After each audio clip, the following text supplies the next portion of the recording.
Hello Stockian, मैं हूं Mohit Pathak, founder Stockia and thank you for watching this video. और अगर आप इस वीडियो के माध्यम से मेरे चैनल से पहली बार जुड़ रहे हैं तो चैनल को सब्सक्राइब कर लीजिएगा एंड बेल आइकन को जरूर दबा दीजिएगा ताकि नई वीडियो की नोटिफिकेशन आपको हमेशा मिलती रहे। मैं आपके लिए डेली बेसिस पे प्री मार्केट के वीडियोस एंड वीकली बेसिस पे वीकली मार्केट के वीडियोस अपलोड करता हूं, जिसमें हम ये डिस्कस करते हैं कि कल या फिर पूरे वीक में निफ्टी किस तरीके से रह सकता है, हमें कैसे ट्रेड करना चाहिए।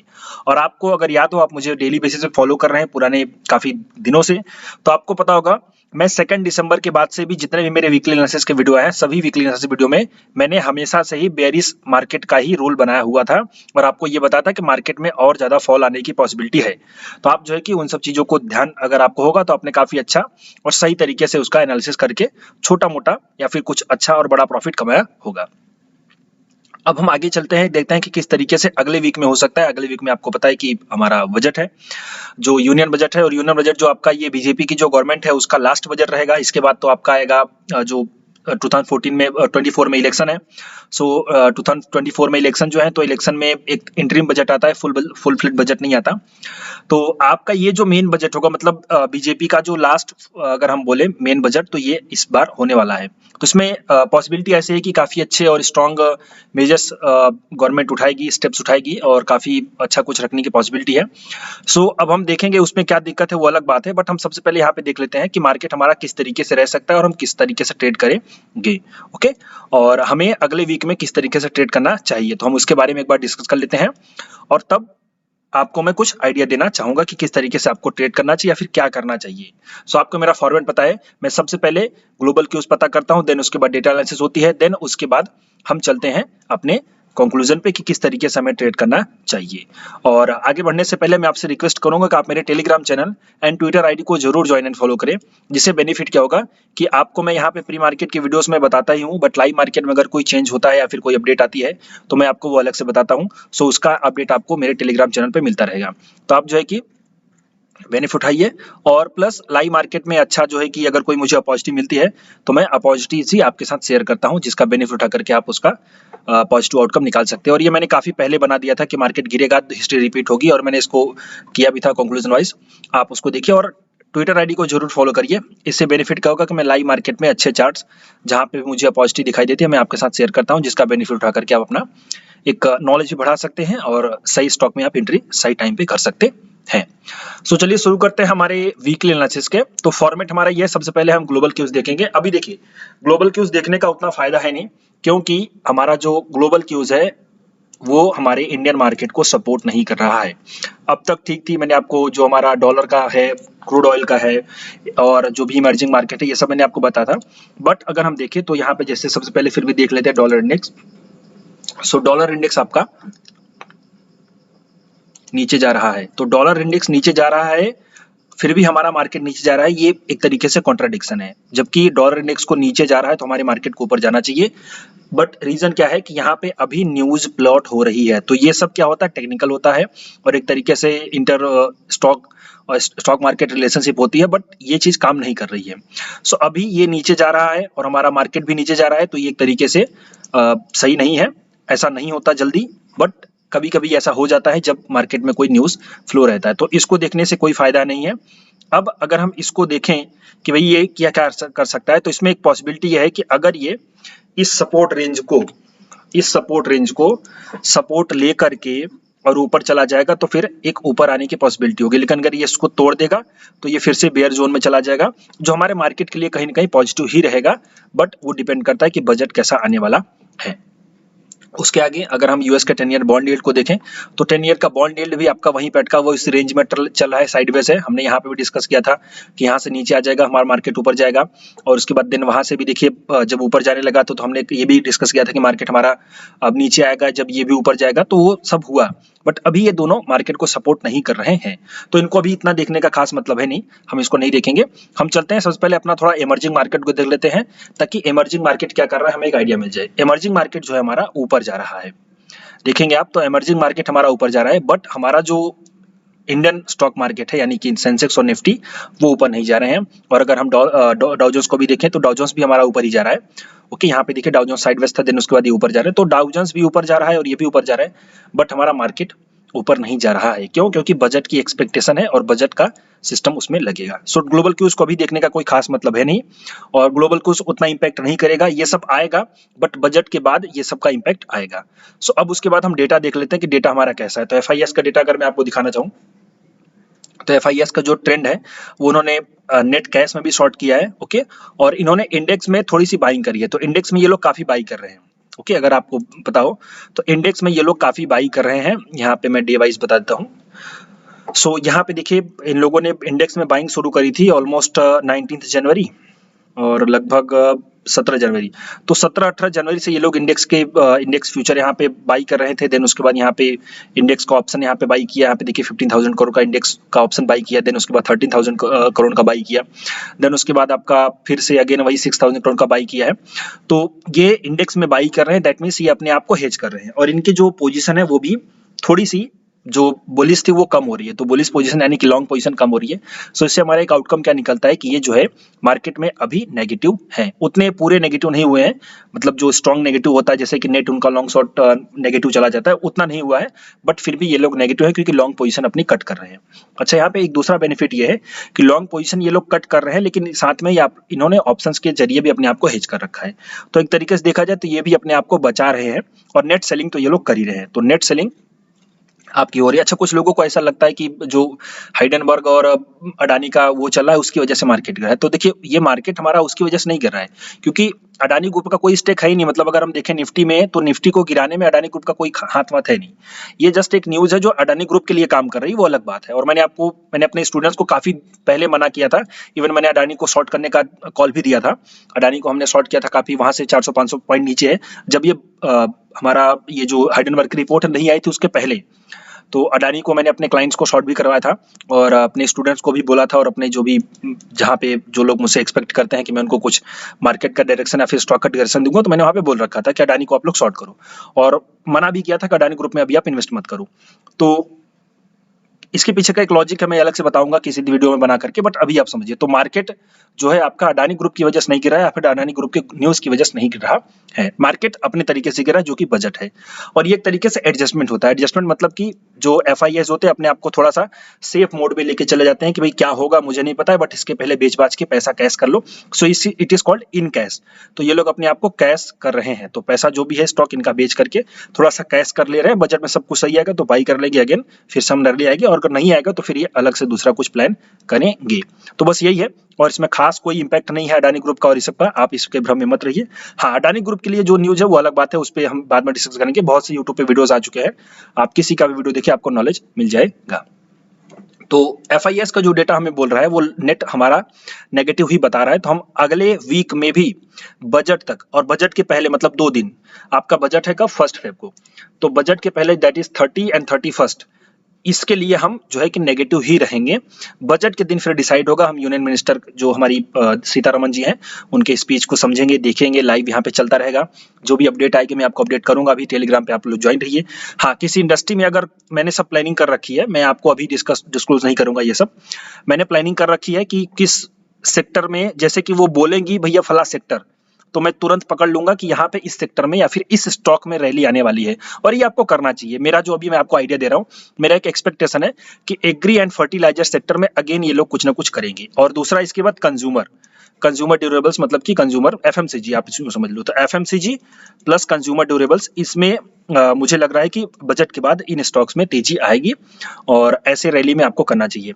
और आपको अगर आइडिया ना मिले तो मैं आपको थोड़ा बताना चाहूंगा कि पिछले साल की तरह जैसे कि जो हमारा कैपिटल एक्सपेंडिचर हुआ था, तो कैपिटल एक्सपेंडिचर में आप देखोगे तो ज्यादातर डिफेंस को दिया गया था और इसके बाद जो है कि आपके रेलवेज को दिया गया था। तो आपने RVNL का देखा था। देखिए बजट के बाद स्टॉक चलते हैं, जैसे कि ABB जो है वो कैपिटल गुड का नंबर 1 लीडर है। तो ABB उस टाइम पे नहीं चला था, बजट के बाद थोड़ा सा गिरा, बट उसके बाद वो कंटिन्यू चला तो फिर वो चला ही गया। तो आपको क्या होता है कि आपको थोड़ा सा वेट करना पड़ेगा। ऐसा मतलब ये नहीं कि वहां पे यूनियन मिनिस्टर जी ने कहा और तुरंत फिर स्टॉक ऊपर जाने लगेगा। आपको वेट करना पड़ेगा, सही अपॉर्चुनिटी का, सही एंट्री का वेट करना पड़ेगा, तब मिलता है। जैसे RVNL में अच्छा पैसा बना और जो PSUs है उनमें अच्छा पैसा बना।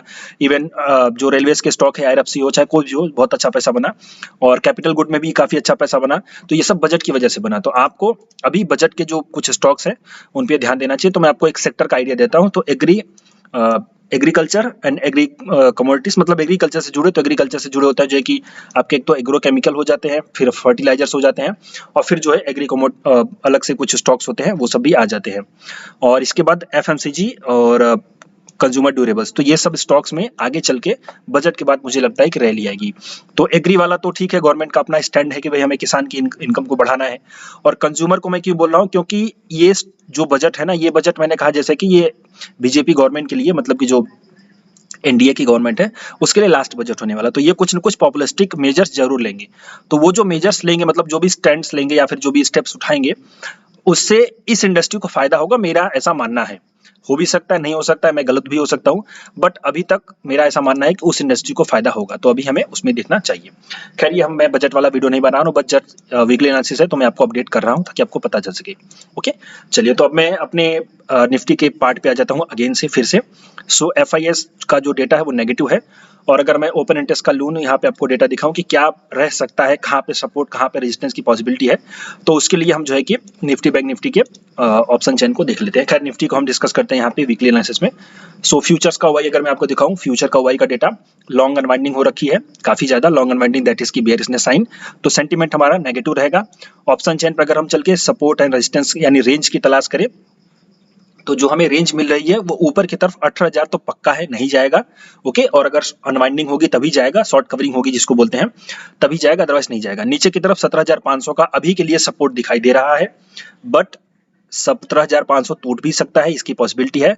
तो उसके बाद जो सपोर्ट आपका बनेगा, वो सपोर्ट अभी तो यहाँ पे नहीं बना, मुझे थोड़ा इसको देखना पड़ेगा क्या हुआ, इसको क्या दिक्कत है,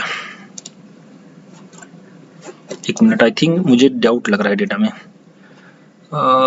18,000, ओके, ये आपका वीकली का है, और इसका 17,300, एक मिनट, 18,000 7975 ओके। सो नीचे सपोर्ट जो है थोड़े से वीक है, सपोर्ट उतना नहीं खास दिखाई दे रहा है, तो नीचे की पॉसिबिलिटी अभी भी है।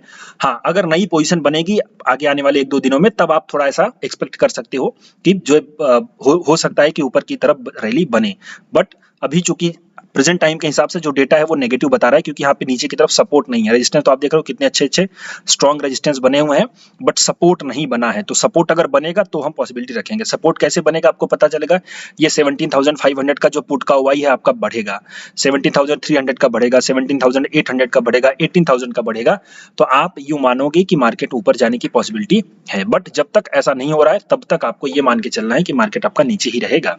तो 17,500 का अब हम एक राउंड फिगर ले लेते हैं। 17,500 का जो पुट है 65 लाख का ओआई है, ओके, नहीं 6 लाख, 65 लाख, तो 65 लाख का ओआई है यहाँ पे। तो ये अगर ये बढ़ने लगेगा तो ही आप एक्सपेक्ट करिए कि मार्केट आपका ऊपर जाने की पॉसिबिलिटी है, अदरवाइज ये घटने लगे तो आप समझिए कि मार्केट आपका नीचे ही जाएगा। तो ये यहाँ पे अंदाजा लगा सकते हैं, इसको देखते रहिएगा लाइव मार्केट में इसके चेंज को, तो आपको आइडिया आ जाएगा। मैंने आपको बता दिया है किस तरीके से आपको इसको देखना है। सो फ्यूचर के डेटा से नेगेटिव, ऑप्शन चेन में रेंज बहुत नहीं मिल रही है, तो 18,000 तो रेजिस्टेंस है, स्ट्रॉन्ग काम कर रहा है, 17,500 सपोर्ट दिखाई दे रहा है, बट हो सकता है सपोर्ट ना भी काम करे। सपोर्ट अगर काम भी करेगा तो हमें इसके चेंज को देखना है, लाइव मार्केट में 1-2 दिनों में हम देखेंगे तो आइडिया मिल जाएगा। ओके, अब आगे बढ़ूं मैं, अगर आपको दूसरा बताना चाहूँ तो चार्ट पे, तो चार्ट पे अगर हम आए, सो सबसे पहले मैं वीकली चार्ट आपको दिखाना चाहूंगा ताकि हमें कुछ अच्छा सपोर्ट और रेजिस्टेंस मिलने की पॉसिबिलिटी रहे। क्योंकि ये वीकली एनालिसिस है तो वीकली में अगर हम चलते हैं, सो देखिए वीकली में जो मुझे सपोर्ट दिखाई दे रहा है, वो सपोर्ट मुझे दिखाई दे रहा है इस रेंज का।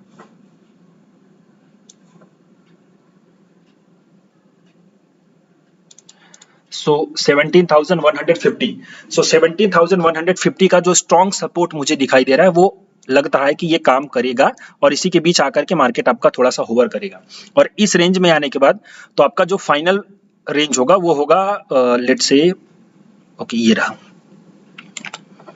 तो अब मैं आपको एक रेंज डिसाइड कर देता हूं कि रेंज आपकी क्या रहेगी। मैं यहाँ पे रेंज आपको बना देता हूं ताकि आपको एक आइडिया आ जाए।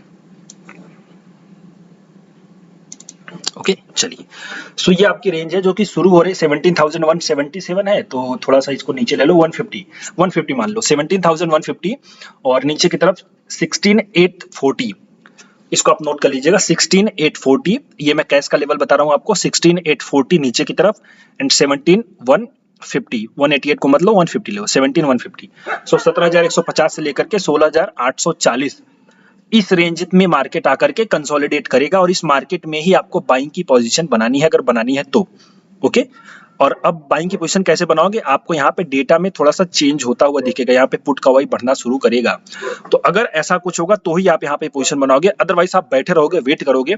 कोई जल्दीबाजी नहीं है, मार्केट हमेशा के लिए यही है, आपको कहीं नहीं भागने वाला है। तो शुरुआत आप कैसे करोगे, जब इस रेंज में आने दोगे, पहले इस रेंज में आने के बाद आपको यहाँ पे डेटा में थोड़ा चेंज दिखाया होगा, पुट साइड में बिल्डअप होगा, पोजीशंस बढ़ेंगी, तो आप जो है कि इसमें यहाँ पे पोजीशन बनाना शुरू करोगे। तो आपका जो स्टॉप लॉस होगा फाइनल, वही आपका 16,840 का आपका स्टॉप लॉस हो जाएगा। 14 के नीचे आप 30 मान लो। सो अगर इसके नीचे मार्केट जाएगा तो फिर आपका मार्केट बेयर जोन में चला जाएगा, फिर आपको दिक्कत वहां पे फेस करनी पड़ेगी। लेकिन जब तक इस रेंज में आकर के अगर बाउंस बैक करेगा तो मार्केट आपका सपोर्ट लेगा और ऊपर जाने की पॉसिबिलिटी रहेगी। बट इसके नीचे आपका मार्केट जो है स्ट्रॉन्ग बेयर जोन में चला जाएगा, तो भी और हम डिस्कस करेंगे क्या हमें करना चाहिए। बट अभी के लिए ये जो रेंज दिखाई दे रही है, मुझे ये रेंज दिखाई दे रही है कि हाँ ये काम कर सकती है, यहाँ पे बाउंस बैक आ सकता है। बट अगर ये टूट भी जाए तो हम यहाँ पे फिर जो है कि पैनिक सेलिंग में आ जाएंगे और फिर हम थोड़ी सी पोजीशन बनाएंगे, पोर्टफोलियो के हेज करना वो सब चालू हो जाएगा, फिर अलग बात है। तो ये चीज आप इसको मान के चलिए। इसमें पूरा रेंज आगे की तरफ देने का कोई खास मतलब है नहीं, क्योंकि बजट है, आपको पता है जहां पे वो कुछ बोलेंगे यहाँ पे ऊपर नीचे होता रहेगा। सो बेटर यह है कि हम वेट एंड वॉच करें और मार्केट को देखें। ऊपर की तरफ अगर मैं समझूं तो रेजिस्टेंस, तो मार्केट में आपका रेजिस्टेंस यही कुछ रहने वाला है, पूरा जो आपका रेंज है रेजिस्टेंस का ही रेंज है, जो कि शुरू हो रहा है आपका यहाँ पे। मुझे इसको थोड़ा ऊपर करने दीजिए, 17,870, तो 17,870, 880 ये सब रेजिस्टेंस के जोन है। इनके ऊपर जाकर के मार्केट सस्टेन करेगा, जो कि मार्केट आपका सस्टेन करना चाहिए 18,220। तो जब तक 18,220 के नीचे मार्केट सस्टेन नहीं करता तब तक आपको ये समझना है कि मार्केट अभी बुलिश नहीं हुआ है। और दूसरी चीज पॉसिबिलिटी क्या है कि मार्केट यहाँ पे आएगा, फिर एक कुछ सिग्नल बनेगा, फिर आपका जो है कि थोड़ा बहुत कुछ चार्ट पैटर्न बनेगा, तो आगे बनेगा, अभी उसमें टाइम लगेगा, 1 आध महीने 2 महीने का, तो मैं और उसमें तब तक वीडियोस बनेंगे, हम देखोगे। बट अभी के लिए ये है कि आप इस रेंज को लेकर के मान के चलिए। तो आपको करना क्या है, आपको ये करना है कि वेट करना है।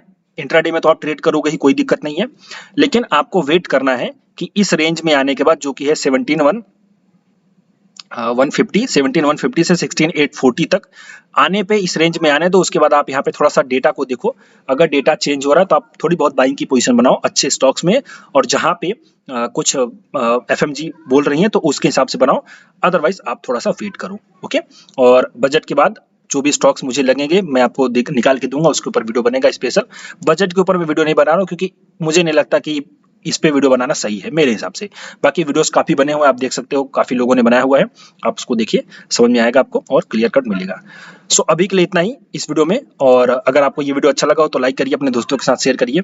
एंड हाँ, टेलीग्राम पे आप अपडेटेड रहिए, क्योंकि बजट के दिन मैं आपको लाइव मार्केट में बताऊंगा कि किस स्टॉक में आपको एंट्री करनी है। तो हो सकता है अगर आप सही टाइम पे आपको एंट्री करनी है तो वो आपको वहां पे मिल जाएगा। सो अभी के लिए इतना ही, thank you and wishing you all the best.